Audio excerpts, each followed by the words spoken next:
भारत गौरव आचार्य श्री पुलक सागर जी गुरुदेव के प्रवचन और धार्मिक कार्यक्रम देखने एवं सुनने के लिए जिन शरणम मीडिया चैनल को अभी सब्सक्राइब करें और बेल आइकॉन पर क्लिक जरूर करें। एक बार हम हरिद्वार गए, ऋषिकेश गए, वहां के बड़े बड़े पंडितों ने मिलन हुआ, संतों से मिलन हुआ। उन्होंने कहा कि महाराज क्या आप गंगा स्नान करेंगे?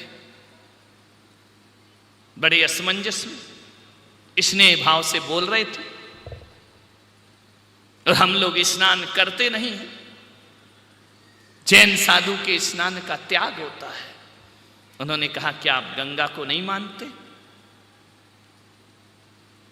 हर की पैड़ी पर कहा, प्रवचन हुआ वहां।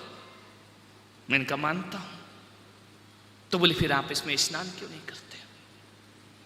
मैंने कहा जैन साधु स्नान नहीं करता। तो बोले गंगा में नहाएगा नहीं तो गंगा पापों से मुक्त कैसे करेगी? मैंने कहा एक बात ध्यान रखना, जितना सम्मान तुम गंगा का करते हो उतना ही सम्मान हम जैन भी गंगा का करते हैं, ध्यान रखिए। तो बोले कैसे करते हो?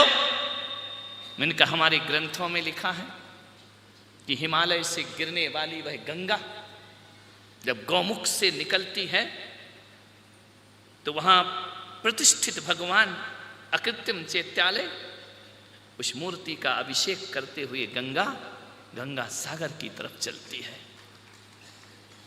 तो बोले अभिषेक करती है तो क्या हुआ? मैंने कहा जिस जल का अभिषेक, जो जल भगवान की मूर्ति को छू लेता है, जैन उसमें पैर नहीं रखते, उस जल को माथे पर लगाया करते हैं, मस्तिष्क पर लगाया करते हैं। मैंने कहा हम तुमसे ज्यादा गंगा का सम्मान करते हैं। हमारे लिए गंगा गंगा जल नहीं, हमारे लिए गंदोदक की धारा हुआ करती है, ध्यान रखिए। और जिसे गंदोदक मान ले हम उस पर कभी पैर रखते नहीं। उन्होंने कहा कि महाराज एक बात बताओ, क्या जैन लोग सूर्य को पूजते हैं? मैंने कहा बिल्कुल पूजते हैं। बोले हमने तो कभी नहीं देखा कि जैन लोग सूर्य को अर्घ्य चढ़ाते हो। हमने कहा ऐसा नहीं पूछते हम। अब अर्घ्य चढ़ाना क्या है? गंगा का जल लिया और गंगा में डाल दिया। मैंने कहा ये बात, ये तुम्हारी परंपरा है, लेकिन सूर्य का सम्मान हम करते हैं, सूरज को हम पूजते हैं, सूरज में हम अपने तीर्थंकर के दर्शन किया करते हैं, चांद में अकृत्रिम चैत्यालय देखा करते हैं, सूर्य में भरत चक्रवर्ती अरिहंत भगवान के बिंब का दर्शन किया करता है। बोले हम पूजते हैं सूर्य को। बोले कैसे पूजते हो? कभी किसी जैनी को नहीं दिखा कि तर्पण कर रहा हो सूर्य को अर्घ्य चढ़ा। मैंने कहा हम अर्घ्य नहीं चढ़ाते हैं। तो बोले कैसे पूजते हो? हमने कहा हम सूर्य को ऐसे पूजते हैं कि हम सूर्य को अपना भगवान मानते हैं। सूर्य में जो प्रतिमा विराजमान है वो हमारे तीर्थंकर अरिहंत भगवान की प्रतिमा विराजमान है। और मालूम है जिसे हम अपना भगवान समझ लेते हैं, वो जब 12 घंटे के लिए सूर्य हमसे जुदा हो जाता है तो हम उसके वियोग में ना खाते हैं ना पीते हैं।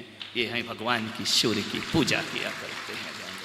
सूर्य चला जाए तो जैनी खाना पीना बंद। आज के जैनियों की बात नहीं कर रहा हूं, ये तो चांद देख के रोजा खोल रहे। असलम कहां गया? ध्यान रखिए मान्य। जैन संस्कृति रात में ना खाती है ना पीती है। तुम्हारा भगवान तुमसे विदा हो जाए तुम खाते पीते रहोगे। काहे के भक्त तुम भगवान के? जब तक सूर्य उदय नहीं होता है जैनी अपने घर की रसोई नहीं खोला करता है, ध्यान रखिए। ये जैनों के मानने के तरीके हैं मेरे भाई। बात वही है लेकिन तरीके अलग अलग हुआ करते हैं। इसलिए मैंने कहा कि श्रमण परंपरा और वैदिक परंपरा को कभी अलग नहीं किया जा सकता है। एक ही सिक्के के दो पहलू हैं, ध्यान रखना। जैसे रेल की पटरी, उस पर रेल सरपट दौड़ा करती है, दोनों पटरी में कौन सी पहले कौन से बाद में, कौन सी अच्छी कौन सी बुरी? यदि रेल कह दे कि दाईं पटरी बेकार है तो रेल चल नहीं पाएगी, और बाईं बेकार कहे तो रेल नहीं चल पाएगी। तो जैन परंपरा और सनातन परंपरा वो रेल की दो पटरियां हैं। एक भी पटरी हट गई तो भारत का विनाश होने में ज्यादा देर नहीं लगेगा, ध्यान रखना। दोनों ही पटरियां समांतर चलेंगी, लड़ने झगड़ने की बात नहीं है। पारसनाथ भगवान की निर्वाण दिवस है आज, मोक्ष को भगवान ने प्राप्त किया है।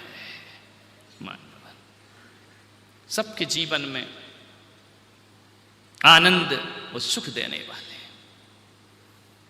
तीर्थंकर यदि आनंद और सुख नहीं देते तो आज हमारे केसरिया नाथ के दरबार में जैन अजैन का भेद जो मिट गया है वो हमेशा बना रहता है। हर कोई आता, जहां जाऊं जय केसरिया नाथ की, जय केसरिया लाल की। पूरे हिंदुस्तान को एक करने वाला कोई तीर्थ है तो ऋषभदेव केसरिया नाथ है, जो पूरे हिंदुस्तान को एक हर कोई अपनी श्रद्धा से अर्घ चढ़ाता है, पूजा करता है, पाठ करता है। झगड़े भगवान के नहीं हैं, झगड़े परंपराओं के हैं। ध्यान रखना, झगड़े पूजा पाठ के हैं, ईश्वर के प्रति कोई झगड़ा नहीं है। हिंदू भी कहता है केसरिया नाथ हमारे हैं, जैन भी कहता है केसरिया नाथ हमारे हैं, दिगंबर भी कहते हैं केसरिया नाथ हमारे हैं। ध्यान रखना, हमारा भगवान तो तीनों लोक का भगवान है मेरे भाई। जैन ही तो छोड़ो, नारकी भी कहते हैं केसरिया नाथ हमारे हैं, और यहां तो पशु पक्षी भी कहते हैं केसरिया नाथ हमारे। तीन लोक का नाथ अकेला जैनों का नाथ है क्या? तीन लोक का नाथ है। ध्यान रखिए मान्यवर, जो जो जैसा दामन फैलाता है वैसा दामन भर के वापिस लौट जाया करता है। मैं हकीकत में कहूं आज बहुत खुश हूं, क्योंकि हर बार भगवान का निर्वाण महोत्सव मनाता हूं, लेकिन आज जो निर्वाण महोत्सव मना है वह भगवान ऋषभदेव की भूमि पर मना हुआ है। अद्भुत यहां का नजारा, मुझे तो समझ नहीं आता है। जिस गली से निकल जाऊं ना, अजैन भी नमोस्तु बोलता है। मुझे पूछना पड़ता है ये जैन है या अजैन है। ऋषभदेव में जात पात भूल जाता हूं, और अभी कोई मुझे कह दे इतनी बड़ी सभा में कौन जैन है कौन हिंदू है तो पुलक सागर बता नहीं सकता है। ध्यान रखना, और मैं ऋषभदेव वालों से यही कहूंगा कि पुलक सागर ही नहीं, कोई भी संत आ जाए जैन और अजैन की रेखा का भेद ना जान पाए, एकता के साथ सबको अपनाने का वह प्रयास। ये धरती है इंसानों की, कुछ और नहीं, इंसान है हम। ध्यान रखना, इंसानियत का पाठ ऋषभदेव से पढ़ा जाता है। इंसानियत क्या होती है ये ऋषभदेव की भूमि से पढ़ा जाता है। मानवता क्या होती है ये ऋषभदेव की भूमि पर पढ़ा जाता है। रात को मेरी सेवा में आते हैं, भजन गाते हैं हिंदू सनातनी लोग। एक दादाजी आए कथावाचक, उन्होंने इतना सुंदर 24 तीर्थंकरों के चिन्ह सहित नाम बताए। मुझे लगा ये जैनियों से पूछ लो तो इन्हें नहीं मालूम है। ध्यान रखना, विचार करना है कैसी भक्ति भाव। एक बोले महाराज जब से आप आए हो ना तो इनका क्या हुआ? बोले आजकल याद कुछ और रहता नहीं, एक बस आपकी याद आने के बाद। जिस गली से निकल जाओ, सचमुच कस्बा है लेकिन लगता है कि हम किसी गांव की गलियों से नहीं, हम ऋषभदेव जैसे स्वर्ग की गलियों से गुजरते हुए जा रहे हैं। केसरिया नाथ के चरणों में रह करके साधना करने वाला, केसरिया नाथ की आराधना करने वाला दूसरी जगह तपस्या करेगा तो 1000 गुना ज्यादा तपस्या करना पड़ेगी, और इस भूमि में तपस्या करेगा तो कम तपस्या में भी निर्वाण को वह प्राप्त करेगा। ध्यान रखना, ऐसी पवित्र भूमि में आप और हमारा सबका जन्म हुआ। बाबा ने सुबह से 4 बजे से पानी रिमझिम रिमझिम रिमझिम। मैंने कहा क्या करना है? मेरा नहीं तो अपना तो ख्याल रखो, इतना पानी गिराओगे। बाबा ने कहा बड़ी पहली बार निकला हूं गुरुकुल के मंदिर से, ये वाले खड़गासन पारसनाथ। हिंदुस्तान में जितने जुलूस निकलते हैं ना तो पद्मासन पारसनाथ के निकलते हैं, पहली बार ऋषभदेव में खड़गासन पारसनाथ के जुलूस निकला। तो मैंने कहा भगवान इतना पानी गिराओगे तो क्या होगा? कोई नहीं था।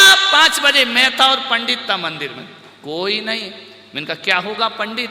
बोले पानी गिर रहा है।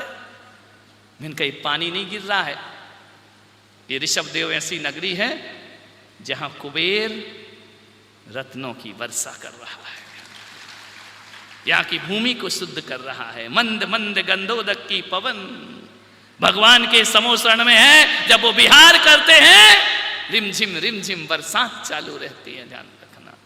आज बहुत अतिशय वाला निर्वाण महोत्सव हमने यहां पर मनाया। समाज का समर्पण, समाज का सहयोग अद्भुत है। और मैं कह सकता हूं, मुंह देखी बातें मुझे आती नहीं, जो भी होता है मुंह पे कहना, लेकिन कह सकता हूं कि मेरे सबसे बड़े आनंद का चातुर्मास ऋषभदेव में संपन्न है। सब भोले भक्त हैं, थोड़ा सा तेज बोल दो तो घबरा जाते हैं बेचारे, लेकिन फिर भी बहुत अच्छे हैं। फिर भी काहे को बहुत अच्छे ही हैं। यहां पर ये नजारा देख रहा हूं, पारसनाथ भगवान, बाल ब्रह्मचारी भगवान। एक बात याद रखना, पारसनाथ भगवान ने पिछले 500 जन्म साधुओं की इतनी वैयावृत्ति की थी, इतनी वैयावृत्ति की थी कि 24 तीर्थंकर में 23वें तीर्थंकर होने के बाद भी पारसनाथ ऐसे पूजे जाते हैं, ऐसे पूजे जाते हैं कि 23 तीर्थंकर एक तरफ और भगवान पारसनाथ एक तरफ हुआ करते। इतना उनका यश कीर्ति है, इतनी उन्होंने यश कीर्ति अर्जित की है, तीर्थंकरों के सिरमौर बन करके बैठ गए। एक बात याद रखना, हिंदुस्तान में जितने भी हिंदुओं के मंदिर होंगे उसमें सबसे ज्यादा यदि किसी के मंदिर होंगे तो श्री राम के मंदिर सबसे ज्यादा होंगे, और जैनों के जितने भी मंदिर होंगे उसमें सबसे ज्यादा मंदिर और तीर्थ होंगे तो पारसनाथ भगवान के सबसे ज्यादा मंदिर। अरे मंदिर तो छोड़ो, ऐसा कोई फिर बरसने लगा क्या? बरसो बरसो, हो गया अपना काम। तो बाबा छूट है, ध्यान रखिए, विचार करिए। ऐसा कोई भी छोटा बड़ा जैन मंदिर नहीं होगा जहां छोटी बड़ी पारसनाथ की मूर्ति ना हो। ध्यान रखना, है कोई मंदिर ऐसा? इतने से बैठे हों लेकिन पारसनाथ जरूर रहा करते हैं। ये उनकी यश कीर्ति है, ये उनका पुण्य है, ये उनकी भगवत्ता है पारसनाथ की, क्योंकि उन्होंने संघर्षों में जीवन जिया है। और आज पानी ना गिरे ऐसा नहीं हो सकता है, क्योंकि मेरे बाबा को केवल ज्ञान इसी बरसात में हुआ था। ध्यान रखना, कमठ जैसे जब उपसर्ग करते हैं तो पारसनाथ के केवल ज्ञान के द्वार खुल जाया करते हैं। ध्यान रखिए, अग्नि बरसी, पत्थर बरसे, बारिश बरसी, और ये बाबा पानी क्यों गिरा रहा है मालूम है? कि लेट बहुत हो गए हैं, पीछे वाले भग नहीं पाए, पूरा प्रवचन सुनकर जाए। ध्यान रखिए, विचार करिए। एसी कर दिया पंडाल, बिना एसी के एसी कर दिया बाबा ने। ध्यान रखना, ठंडा ठंडा माहौल कर दिया, सावन बरस रहा है। ध्यान रखना, रिमझिम सावन बरसे। सभी श्रोता बहुत अच्छे हैं यहाँ पर। मैं अभी सोचता था कि वक्ता बनना अच्छी कला है, लेकिन मुझे लगता है कि वक्ता बनने से भी अच्छी कला श्रोता बनना हुआ करता है। मैं अच्छा वक्ता हूं इस गलतफहमी में नहीं रहता हूं, तुम अच्छे श्रोता हो इस पर मैं विश्वास किया करता हूं। वरना आजकल अच्छी बातें सुनता कौन है? हर किसी को बुरी बातें पसंद है। अच्छी बातें सुन रहे हो, और जब तक ये देश अच्छी बातें सुन रहा है तब तक इस भारत का बाल बांका भी होने वाला नहीं है। ध्यान रखना, कल जयपुर से उप मुख्यमंत्री दिया कुमारी पधारी, विधानसभा अध्यक्ष वासुदेव देवनानी पधारे, ना जाने कितने विधायक आए। कौन कौन थे मुझे नाम तो मालूम नहीं है। फूलचंद जी का इसलिए मालूम है कि चेहरा बिल्कुल फूला हुआ है। एक राठौड़ जी आए थे, उनको भी। देवनानी मेरे पूर्व परिचित हैं। कल पूरे दिन ऐसा लगा कि ऋषभदेव जयपुर की विधानसभा बन गया क्या। तांता लगा नेताओं का, मंत्रियों का, पूरे दिन यहां पर आते रहे वह, क्योंकि पूर्व परिचित भी मंत्री रहे, समाज के लोगों की भी भावना रही कि ऋषभदेव में आकर वो अपना जीवन धन्यता को प्रदान करें दर्शन करके। सबसे मेरी बातचीत हुई, सबसे मेरा परिचय था और हुआ। ऋषभदेव में अब बचा क्या है यार, कौन बचा है? अब तो एक ही बचा है कि हम 6 आए हैं तो 7 जाएं। घाटा करके क्यों जाएं? कुछ प्लस ही होना चाहिए ना, है ना। तो जिसका भी मूड बन रहा हो अपना फॉर्म भर दे। वैसे पूरी समाज की निगाहें तो बारी सेन जी की तरफ है, लेकिन उनकी निगाहें इस तरफ बिल्कुल नहीं है, ध्यान रखिए। लेकिन कुछ ना कुछ तो होगा, ऐसा नहीं है। ऋषभदेव के दरबार में आए हैं और बहुत पीड़ा लेकर मैं आया था और अभी भी पैरों की पीड़ा है, लेकिन बाबा निश्चित झोली भरकर वापस लौट आएगा। एक बार यही हुआ, बल्लू हमारा लाडला है, बड़ी तारीफ हो रही थी कि बल्लू की पत्नी बड़ी पतिव्रता है। बल्लू जयपुर चला गया तो उसकी पत्नी ने कहा मैं स्वागत नहीं कराऊंगी जब तक वो नहीं आएंगे। उनका अच्छी बात है। बोले बल्लू की पत्नी बहुत पतिव्रता है सीमा, जब तक बल्लू ना आ जाए घर में एक गिलास भी नहीं खाती है, इंतजार करती है कब आएंगे स्वामी, हे मेरे भरतार, हे मेरे प्राणनाथ कब आओगे। जब बल्लू आए तभी खाती है। इतनी पतिव्रता मम्मी। बोले काय की पतिव्रता? इनका क्या हुआ? बोले पापा का इंतजार करती है, जब वो आएगा बनाएगा तब तो खाएगी। ध्यान रखना, विचार करना, ऐसे ऐसे पतिव्रता भी होते। तो कई लोग इसीलिए नहीं आए कि बनाएंगे तब तो तुम जाके खाओगे। लेकिन ये आनंद की बातें हैं, ऐसा है नहीं तो तुम बल्लू को पकड़ लो रास्ते में। और यदि बल्लू के यहाँ ऐसा है तो मैं गारंटी से कहता हूं सब घर में ऐसा ही है, सभी पतिव्रतियां ऐसे ही बैठी हुई हैं। मान्यवर, एक ही निवेदन है कि आज हमने बड़े आनंद के साथ ही दृश्य इसको अनुभव करो, इसे देखो, मन तृप्त नहीं हो रहा है हजारों नेत्रों से भी वितराग भगवान की छवि देख करके। सबको आशीर्वाद देते हुए आज की बात समाप्त करता हूं।